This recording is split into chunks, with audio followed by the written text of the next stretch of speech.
On vit dans le monde de la mondialisation, on en entend parler tous les jours on entend parler de ce que fait la Chine, on entend parler de l'Inde, on entend parler du Brésil, de l'Afrique, etc. Et la plupart des gens n'ont pas une connaissance, n'ont pas la culture générale de l'histoire de ces pays-là.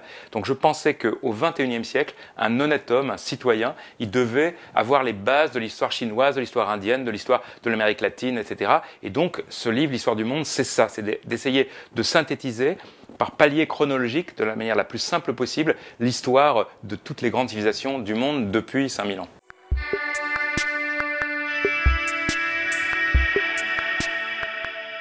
Tous les Français, on a tous un mode de penser l'histoire qui est européen, hein, le Moyen-Âge, la Renaissance, etc. Toutes ces notions-là, ça ne veut rien dire ailleurs. La Renaissance, par exemple, c'est le moment où l'Europe prend son essor au XVIe siècle, hein, les grandes découvertes, etc.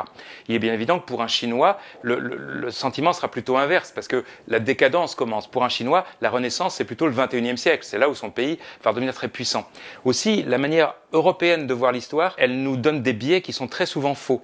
Si je vous parle du Moyen-Orient, au Moyen-Âge, dans la conception occidentale, vous pensez aux croisades. Les croisades, c'est très important pour l'Occident. Pour le monde moyen-oriental, c'est de très peu d'importance. La grande chose énorme du XIIIe siècle pour l'Asie, c'est les invasions mongoles. Les Mongols, au XIIIe siècle, derrière Gengis Khan, ils vont envahir toute l'Asie. Le monde russe va être sous influence mongole. Le nord de l'Inde va être sous influence mongole. Bagdad, la grande capitale des Arabes, elle va être détruite par les Mongols en 1258. Pour les Arabes, c'est une date bien plus importante que la prise de Jérusalem par les croisés.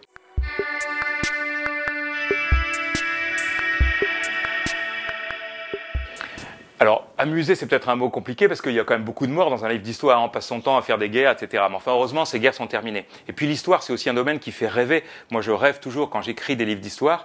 Par exemple, je vais vous prendre deux exemples qui me font toujours fantasmer. Hein, les grands empires africains du Moyen-Âge. L'Afrique, c'était très important. 13e, 14e, 15e siècle. Il y a un grand empire qui s'appelle l'empire du Mali, par exemple. On est à la fin du Moyen-Âge. Cet empire du Mali, il vit avec le trafic de l'or. L'empereur du Mali, qui s'appelle Khan Moussa, il est tellement riche qu'un jour il veut aller au pèlerinage de la Mecque parce qu'il était musulman. Il s'arrête au Caire et il est tellement dispendieux de son or que le cours de l'or chute en Égypte. C'est extraordinaire. Imaginez un souverain africain qui arrive avec 10 000 autres dans sa suite, qui arrive au Caire et qui fait chuter le cours de l'or. Moi, ça me fait rêver.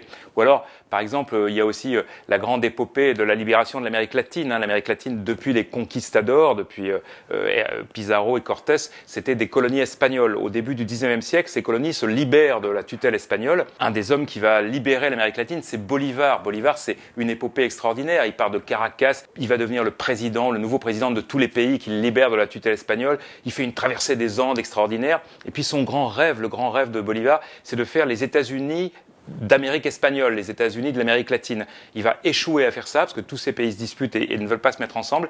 Et puis finalement, il va partir en exil et il meurt juste avant de partir en exil. Il meurt chez un Espagnol. Je trouve que c'est un destin très romanesque et très beau.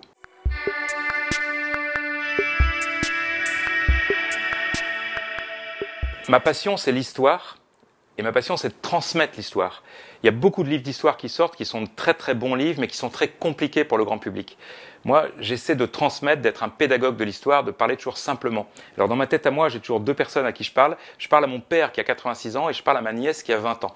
Hein, je leur parle à tous les deux. C'est pas du tout des spécialistes d'histoire, mais ils sont très cultivés et ils aiment la culture. Je leur parle à eux deux en disant, voilà, je vais essayer de t'expliquer les invasions mongoles, la Chine au XVIe siècle, la guerre de 30 ans qui a ravagé l'Allemagne. Je vais essayer de te l'expliquer pour que ma nièce et mon père les comprennent.